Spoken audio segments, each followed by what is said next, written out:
Di bawah naungan tuanku yang dikasihi, usaha diteruskan bagi mematangkan proses demokrasi dan negara hukum. Malah sejak awal tuanku telah menekankan kepentingan tata kelola teratur, memerangi pembuangan kekayaan dan rasuah.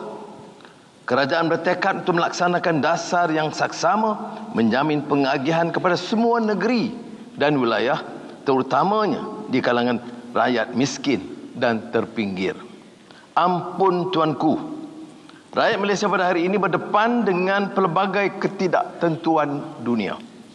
Tekanan ekonomi global, perubahan iklim, ledakan teknologi kecerdasan buatan serta dinamika geopolitik serantau yang kian kompleks. Dampak dan tempiasan dikesan di seluruh pelosok dunia. Maka cabaran mengemudi bahtera negara harus lebih bijak dengan mengharungi kemelut, dengan menetapkan dasar dan ikhtiar yang menjamin kestabilan dan mengurangkan beban yang ditanggung rakyat.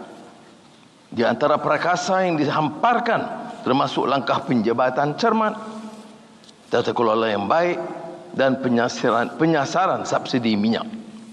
Alhamdulillah, di tengah badai yang mulia melanda, ekonomi negara menunjukkan pertumbuhan yang meyakinkan.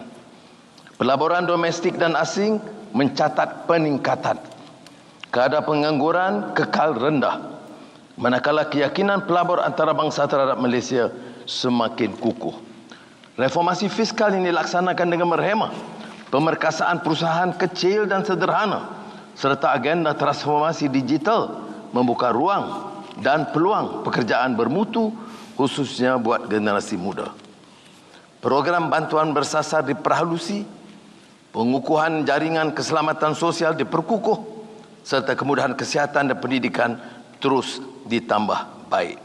Usaha membendung kos sara hidup dilaksanakan secara berperingkat dan berhemah agar rakyat dapat menikmati kehidupan yang lebih stabil dan sejahtera. Akhirul kalam. Parti sekalian menjunjung kasih atas pemerintahan Seri Paduka Baginda yang bijaksana dan yang sentiasa menjadi lambang penyatuan dan keluhuran negara. Didoakan agar Allah Subhanahu Wa Taala melimpahkan rahmat dan kesejahteraan ke atas Kebawah Duli Yang Maha Mulia Seri Paduka Baginda Yang di-Pertuan Agong, Raja Permaisuri Agong serta seluruh kerabat diraja. Semoga Seri Paduka Baginda kekal qarar memerintah dengan penuh daulat, hikmah dan kebesaran. Tergahayu tuanku. Wassalamualaikum warahmatullahi wabarakatuh.